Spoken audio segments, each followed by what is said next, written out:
iZombie Season 2, Episode 16, Pour Some Sugar Zombie. Now, for anyone who doesn't know, just to say this right off the top, the name of this episode is a clear reference to, I believe it's Poison that does this song, and it's Pour Some Sugar on Me. So, for anyone who doesn't know that, that's the reference. Just like the title for this episode is just like all the little tags in every episode where it's some reference to something. They had Scared Naked Ladies in this one, which my girlfriend really loves. But they always have some really good ones, all the little tags when they come back from commercial. But fun episode. I don't know what the heck they're doing with Blaine, which is like just the craziest thing, him being human again, and great ending. And it was just an amazing ending to the episode for sure. But like Blaine has no memory of who he is. I mean, I don't know how far back this goes. I don't know if he even knows about the Utopian stuff, because it's like he knows. Well, he doesn't know Don E. He knew Scotty, his brother. So it's like he knew him, and I'm pretty sure they knew each other because of the Utopia thing. That's how Scotty ended up in the institution, because he was a part of the party thing. So I'm assuming he knows about the Utopian stuff at least.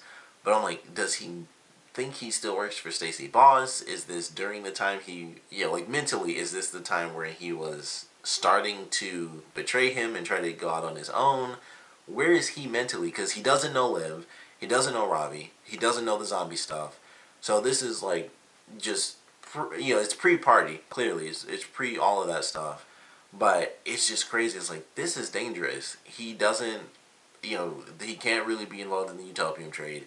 He can barely, I guess, do his job now. I guess he doesn't exactly know it.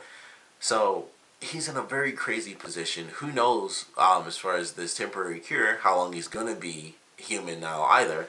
So lots of weird stuff. They say that it's because of the brain, and it's him still being human. That's at least what Ravi says at like one point. It's like, oh, it could be a side effect of the brain because he's still human, and that's why it happened. So maybe it was like sort of a pseudo permanent type of thing or whatever.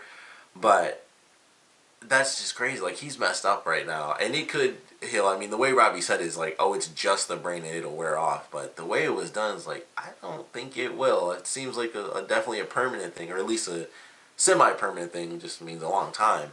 So he's just somewhere mentally. He's off, and then we have Don E, who actually gets scratched, and so now he's going to be a zombie because he decides that once they see the big bust on Stacy Boss, which comes because of the main case in this episode, he's like, well, screw this. That's not gonna happen. Like, we could take over. Like, we can do this now, because they're getting knocked down because of Peyton and her case and everything. So it's like, that is going to be dangerous, but very interesting. I was very surprised that happened. He's like, I want this. And so he gets scratched, so now he's going to be a zombie. He's like, let them bitches try to kill me now. So I was very glad to see that happen, because it was just a cool, shocking moment. But, we have that happening. One quick scene, and I'll forget if I don't say it now, but Rita shows up in one scene in this episode when she breaks into Liv's apartment, and then she gets knocked out by her dad's bodyguard. Not a clue where they're taking that. Like, she showed up in that one scene, and that was it. So I don't know if he's gonna try to do to her what they do basically to all the other zombies, or if he's actually gonna care. And I mentioned that before. I don't know if her dad's gonna really give a crap now that she's a zombie, if he's gonna help her and feed her brains and all that stuff. Like, if they're even gonna really give a crap what's happening there. So I don't know. I'm excited to see where they take that. We also have Major at the end. We just have a bunch of insanity, like just a bunch of changes in this episode. Blaine is human, but memory loss. Donnie becomes a zombie. Major becomes a zombie at the end. Like, he goes full on rage because because Robbie's found out his secret, which was also a really great scene when he's going through all the codes and stuff, and he finds out that his best friend is the Chaos Killer, and even when he realized, because he's like, those aren't people, and he's like, oh, so what, the zombies, like, it doesn't matter, and he doesn't get to explain it to him because he kind of gets too far in the zombie mode and he loses it. So it's like, man, he almost had his chance to explain, which I'm sure he'll get in the next episode. But he's a zombie, Donnie's a zombie, Blaine's a memory loss human, Rita's a zombie now. Um, they people think that Drake is dead because Liv goes to his mother's house at the end. Like, I at least need to just finally talk to him, and she finds out he's just flat out been missing, She also finds out that he was a cop at the very end, which I thought was very cool. And that answered one of my questions, because I mentioned that before when he was talking to the cops. I was curious if he was actually a cop or if he was just like a CI, like if he was just one of their informants, because they didn't really specify. It was like, oh, come on, you can't be like dating people at the office. I thought that was just a normal thing. Like, you can't date people that work in the ME's office if you're working undercover, even if you're, a confidential informant, which I believe is what CI stands for. You probably shouldn't do that anyway, just because you're around the cops so often, it would seem suspicious. So in both ways it made sense, so it was kind of left open. Like, I don't know if he's really a cop or just an informant for them, but we find out that he is officially a cop. And, his mother's crying and stuff. She's like, I told him I never wanted to work undercover. So I thought that was very cool. So now Liv knows the truth, that he's actually a zombie. The promo seems pretty cool, where she's going to try to take down Stacy Boss, because she does believe that he had Drake killed and he's actually a good guy and not just some criminal. So definitely enjoyed that. I thought that was a great reveal for her at the end. Major as a zombie in the next episode, I'm excited to see, because he's always hated the zombies. That's always been his thing. He's always hated zombies. He never wanted to be a zombie. He was really mad. He preferred death over becoming a zombie in the season 1 finale. So he was actually mad at Liv when she saved his life, because it was like, it's not your choice. I don't want to be a zombie. So I'm actually excited to see what they do with this, because now we have him back as a zombie mentally, not just mentally, but work related, of course, with everything with Max Ranger. I want to know what they're going to do. I hadn't even thought of that until just now, honestly. The fact that he's going to be a zombie now, and what that may or may not entail. He could easily do, the hair dyeing thing like most people do in the show. But I don't know if he's going to do that or not, or, what exactly is going to take place. But I'm very excited to see what they do for his character, because depending on what we see, if we get to see Rita at all in this next episode, we might get a pretty big clue as to how they might, treat Major as a zombie. So I'm assuming he'll hide it. That would be the smartest option as far as I'm concerned. So I'm assuming that he will be hiding that secret from all of Max Ranger. But I'm excited to see where it goes. Should be very interesting. Should make his job fairly interesting as well. It might be a little simple, I guess. I don't know. It is hard to think, because before it was like his little Spidey zombie sense. And now it's just like, well, he could kind of just be like, hey, I'm a zombie, and just see how they react or something. So it makes his job a little bit more complicated as well. But great ending. Definitely excited to see where they take things. Still no real idea what this cure is going to do, how long it's going to last, or anything like that. We have Peyton, kind of going even further against Stacy Boss, which hasn't really been a big deal lately. But I feel like that's going to be coming back, especially after this episode, and with Donnie taking over for the whole Utopian thing. That might come back in a really big way, because it's like, alright, well, we killed, seemingly, they killed off Blaine. So now somebody else is taking over, a huge portion of our territory. Plus, we have Peyton, who they know. So Peyton they can actually get to, which is why I think that would be a bigger deal than, even Donnie taking over, because they wouldn't find out who was doing it, I would assume. And they'd have no reason to go back, because they would think Blaine was dead, so they'd have no reason to go back to his location anymore. But I don't know, I'm excited to see where they take some stuff. I really loved what they did with Robbie in this episode, because when I totally forgot her name. Dale. I really hope that's her name. I feel like that's her name. When she showed him the picture, very awesome moment. He's like, "No, I don't recognize it." And instantly, when he turned around, he had that look on his face, and it's like, "I need to find out what's in that safe. I have to know." And I love that. And it started with their dog, which I knew was going to be the connection. And I was so happy that they actually brought it back, because that was the obvious connection. Like, oh, that's this guy's dog. And it was just, here's the full timeline done by the news, and it's like, hey, this is like the same time when this happened and that happened. And perfect example, when Major's like, you remember the exact night I brought Major or Minor home, and it's like, yeah, it's when Peyton showed up on our doorstep. And it's like, oh, I thought that was really good writing. It's like, that is a great explanation as to why he'd remember that, because that was when Peyton really first showed up again. And I was like, that's actually a great explanation as to why he might remember something like that, because it's Peyton and he cares about her. So I just thought that was a really great way to kind of write that. And even if it wasn't that, it could have been something simple like, yeah, it's just like kind of just that area, like at least within the week or something. It's close enough when it comes to something so coincidental. But I just love that it was such a specific thing. It's like that's actually really awesome, and they do it the same episode. So I love that just as a random little bit that just happened to work out. I don't know if they planned that way ahead of time. Like let's have the dog come in the same day as Peyton or anything, just to make sure they had that bit of dialogue. But whether it was on purpose, if it was on purpose and they really planned it out like that, that would be really amazing because that's that would be some minute planning right there. But even if it's just by coincidence, I thought that was just a really cool detail tie-in. I thought it was actually really great.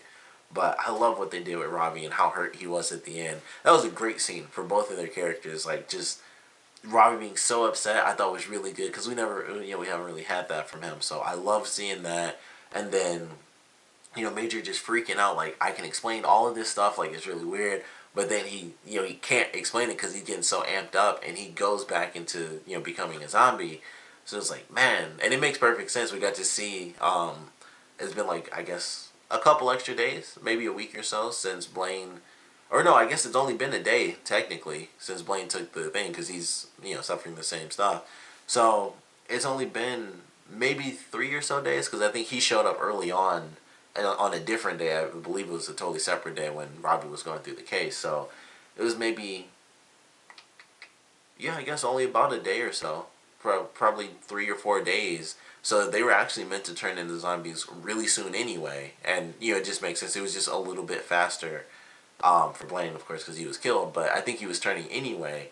Well, he was. And my girlfriend mentioned this way back then. Because when he mentioned during that scene when he was drinking the wine, it's like, oh, it all tastes weird. He was already reverting back to being a zombie. So they show like this span, which was technically only like a couple of hours, I think, between them both technically getting the cure, and it actually spread out to a couple of days difference for them actually reverting. But I thought that was pretty cool. And also, like I said, it was probably just sped up because Blaine was already reverting back, but he just flat out got killed off. And then for Major, it was like that big rush of adrenaline, like towards the end. We didn't even get the hint for him. It was just like he had that crazy epic reveal for himself, really. It was like a crazy reveal for someone else, and then they revealed that they know about it to him, so it just sent them right over. But love the way that they ended this one. Thought it was really fun. I can't wait to see what they do with it. I enjoyed the case for this episode as well. The case was pretty funny. I really loved the girl that was crying really hard. That was funny to me. My girlfriend hated that scene, but I thought it was really funny when the girl just was like whining like crazy and she could barely get through her words. I thought that was really funny. I just kept laughing at it. But I thought that was good. And I like, like I said, the cases are always jumping all over the place. We got, they actually brought the reporter back and stuff, which I thought was pretty funny.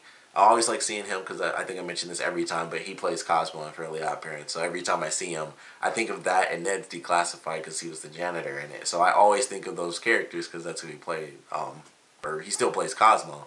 But those are the characters, I always think of when I see him because it's like, I know that he does the voice for Cosmo. So it was cool seeing him, and he's really funny, and all the charges and stuff. I just thought that was really funny. Like, I knew I was mad at her because she stole my credit card, and it's my secret credit card for all the things I buy, and, like, all the things in life that make me happy outside of his wife, which I thought was funny. And then he was like, how I did all the charges, like press on nails, and it was something like a beauty competition or something silly. He was like, oh wait, that might actually be me. Like, he's funny every time he shows up, so glad to see him. I like the way they kind of went around all the different clues and stuff. It's like, they had the car and stuff. Like, the first guy was like, what about the hatchback and stuff? It's like, probably won't find my prints. And we see, like, this random group of old people get in the car. It's like, okay, well, we still got to take you both in. And then we get, all these different answers. And we find other people that are pseudo-involved because we find the one stripper, Destiny, with her boyfriend. And then we find out he was actually knocked out drunk at his house. And the other guy was knocked out drunk in the back of the car. And it was actually the woman, Destiny, that was in trouble, or that did it all along. So all sorts of different stuff. It was actually pretty cool, and I just like the way that they played around with it. Her boyfriend, of course, was guilty anyway because they were both together in the identity theft stuff because the garage was still just full of everything in boxes. It was like, well, either way, they're both going to jail. But she did get busted for the murder.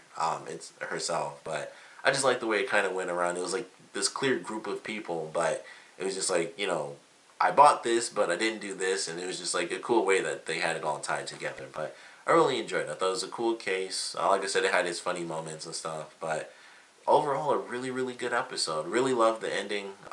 Great cliffhanger. Great. They have a lot of great cliffhangers. My girlfriend mentioned that to me a while back, and when she said that, and we were watching this one, I was like, man, she was definitely right. They do have some great ones every once in a while, and this was, without a doubt, one of the best ones they've had. Because we had, and then just everything they did in general in this episode, just all the changes for people, being zombies, and of course Rita's change was in the end of the last episode, which was, that was a great ending as well. But lots of really great stuff. So I can't wait to see this next episode. Of course, definitely want to know what you guys thought about this one. So please comment below. Let me know your favorite parts, your least favorite parts, and of course we have a lot of different changes from zombie to human, mostly from human to zombie, in these past two episodes. So I definitely want to know, what do you think is going to happen to kind of the zombie population in this series? Because we have characters, within in Major's case, he's the guy who kills off the zombies. Now he is a zombie, and that was like his one thing, is that he could sense people, and now that's gone, so that's an issue. We have the stuff with Rita becoming a zombie, being taken by the henchmen in this episode. Who knows? With Blaine, I'm assuming, like Robbie said, the brain stuff probably not permanent, but I'm assuming that it is, at least until, I don't know, until either the cure wears off or until he just relearns everything. I don't know. And then we have Donnie, who's going into the Utopium trade. Him and the other guy, whose name I forgot. But I definitely want to know what you guys think is going to happen to the zombie population, how things are going to change. Of course, another big factor with Blaine being a bit out of commission, can't really do his brain business if he doesn't remember any of it. And technically, Don E and the other guy still could, and that's what they were gonna do in case he went miss, or died anyway. But I don't know. They both jump right back into the Utopian thing, so I don't know if they're gonna do both at the same time, which they kind of have to because of the whole citywide thing. So that's just a lot of different factors in it. Definitely want to know your speculations for where things might change, or might stay the same despite people being human now or zombie now. But definitely want to know your speculations, and of course what you guys thought about this episode in general. So please comment below, let me know, and thanks for watching.